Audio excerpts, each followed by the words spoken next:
O que o católico deve pensar sobre Umbanda e Candomblé? O Padre Douglas fez uma belíssima introdução, né? Quem acompanhou o primeiro bloco, que aliás, se você perdeu, você pode assistir lá no portal da Rede Século XXI, rs21.com.br/eclésia, o primeiro bloco está lá.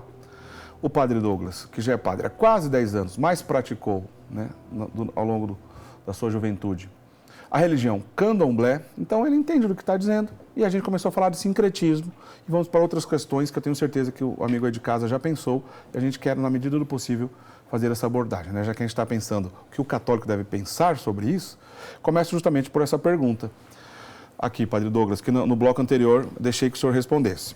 É correto um católico frequentar a missa aos domingos e durante a semana um terreiro, por exemplo, de Candomblé? Então, não é correto. Não deve, em hipótese alguma, fazer. Primeiro que você frequentar, de fato, uma religião e outra, subentende-se que você quer usufruir do patrimônio religioso que aquele grupo te oferece. Então, são grupos religiosos que oferecem perspectivas, pontos de vista de divindade, de mundo e de ser humano totalmente diferentes. Então, é um desrespeito, é o conselho que eu dou, é um desrespeito com você, com a sua alma, com o seu coração. Frequentar ambas como se fossem a mesma coisa. Então, você é católico, professa a fé católica, vá à missa, vá à celebração, vá ao grupo de oração, aprofunde a sua fé, conheça a sua fé, a sua igreja. Isso não deve fazer de você uma pessoa intransigente ao ponto de atacar, desprezar, humilhar o outro. Não é isso. Mas o que está lá não é para nós, né? Não é aquilo em que acreditamos. Então, se é algo em que eu não creio, não faz sentido eu ir. Outra coisa, algumas pessoas vão à igreja, mas na hora em que necessitam de obter algum benefício espiritual, uma cura, um trabalho, uma solução afetiva, vão nesses lugares. Então, essa pessoa, ela não aderiu ao Evangelho plenamente. O que é um cristão? Dentre vários elementos, um cristão é quem tem Jesus Cristo por seu Senhor. Único Senhor e único Salvador. Então, de quem eu espero os meus benefícios e de quem eu espero que as minhas necessidades sejam supridas? Dele e apenas dele. E se não vier dele, eu não vou buscar em nenhum outro lugar. Então, dizer que são conciliáveis é uma absoluta ignorância, né, nesse sentido. Não aconselho, não ensino, não se deve ir. É um desrespeito para com o candomblé, você ir lá, não é a sua fé, não é o que você crê, é um desrespeito para com Deus. No sentido de que, se Deus Nosso Senhor te fez cristão, seja coerente com a sua fé. Bom, e nesse sentido, uma pergunta que eu acho que é inevitável na nossa discussão aqui, né? Há uma associação clara entre as entidades cultuadas, né, seja na Umbanda ou no Candomblé, com a ação do próprio demônio, né?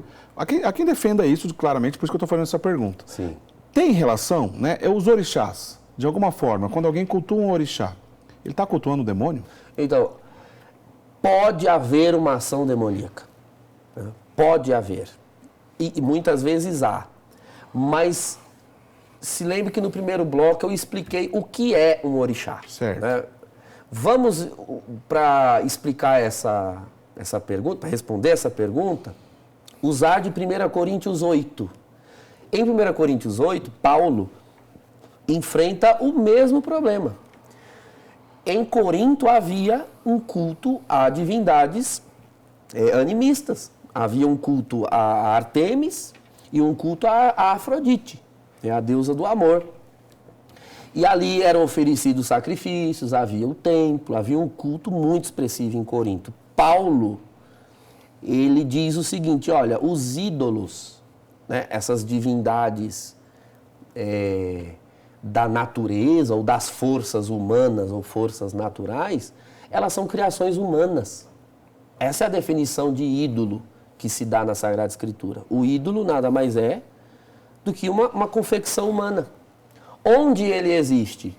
Em lugar nenhum. Paulo diz isso, o ídolo nada é. Então, algo oferecido a um ídolo é oferecido ao quê? A nada. E isso não sou eu que estou dizendo, está escrito em 1 Coríntios 8. As carnes sacrificadas aos ídolos são sacrificadas a nada, pois o ídolo nada é. Então, é assim que nós entendemos. Iemanjá, a divindade das águas, existe na mitologia, no imaginário daqueles povos africanos. E cultuá-la, a princípio, é cultuar a nada. Entende? Agora, Paulo diz o seguinte, eu poderia até comer as carnes sacrificadas aos ídolos, mas não farei isso, porque os fracos, os que estão vindo do culto aos ídolos, vindo para o cristianismo agora, se me verem comer, vão se escandalizar. Então, por amor, por caridade aos irmãos, eu não como. E prefiro não comer nunca. Então, essa é a visão de Paulo, na primeira carta aos Coríntios. Fazendo uma apreciação a partir da demonologia, nós sabemos que o demônio, ele é um ser espiritual, sem forma, sem corpo. O que interessa a ele é prender o ser humano na mentira, no engodo. É afastá-lo da verdade, afastá-lo de Deus mesmo, de Deus como se revelou. Então, para isso, diácono, ele não tem objeto ou religião de predileção. Ele vai se servir do que ele puder lançar mão. Então, ele pode se servir do candomblé e da umbanda? Pode. Se uma pessoa vai recorrer ao candomblé e lá essas divindades nada são, então, mas as pessoas entram em transe. Bom, o transe é perfeitamente explicável do ponto de vista psíquico. É um estado alterado de consciência, levado por sugestão, toque dos atabaques, concentração, as danças que são feitas. Uma pessoa pode entrar em estado alterado de consciência. Então, isso tem explicação científica.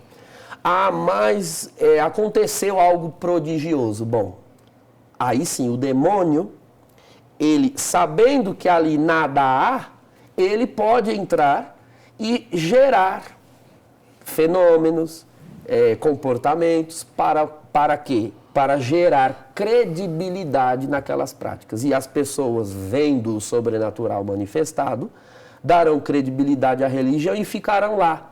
Mas porque ela é do demônio? Não, porque foi a brecha que a pessoa abriu para que o demônio atuasse. Isso poderia acontecer em diversas outras religiões, em diversas outras crenças e com diversos objetos. Então, eu já lidei com manifestações demoníacas. Eu posso dizer que o demônio não tem objeto de devoção. Ele pode usar de um colar de contas, né, uma guia de umbanda, uma guia de candomblé, para oprimir alguém, como ele pode usar um crucifixo e uma imagem de Nossa Senhora, se ele quiser. Ele pode se travestir de Iemanjá para iludir quem vai ao candomblé, mas ele também pode se travestir de Jesus Cristo e de Nossa Senhora. Como tem casos na vida de santos, para iludir, para enganar. Então, ele vai se travestir do que for preciso para enganar. Seja se fazendo passar por aquelas divindades do candomblé, que não existem, mas ele pode se fazer passar por elas, atender pelo nome delas. Ou ele pode se fazer passar por qualquer coisa. Não sei se eu me fiz explicar. Né? Então, o que eu digo para o povo católico, já que é o tema do nosso programa de hoje. Ir até lá, em busca do que quer que seja, é abrir uma brecha. É abrir uma brecha à ação demoníaca. Ele pode agir como ele pode não agir. Então, você sempre vai incorrer num pecado. Agora, do ponto de vista católico, né? Para você católico que vai num lugar desse, você sempre vai incorrer em um pecado, nem sempre o mesmo. 2 pecados podem acontecer. Primeiro, você estar dando brecha a uma ação do demônio, caso, ao ir até lá, você obtenha benefícios. Esses benefícios, provavelmente, o demônio vai conceder para lhe gerar credibilidade naquelas práticas.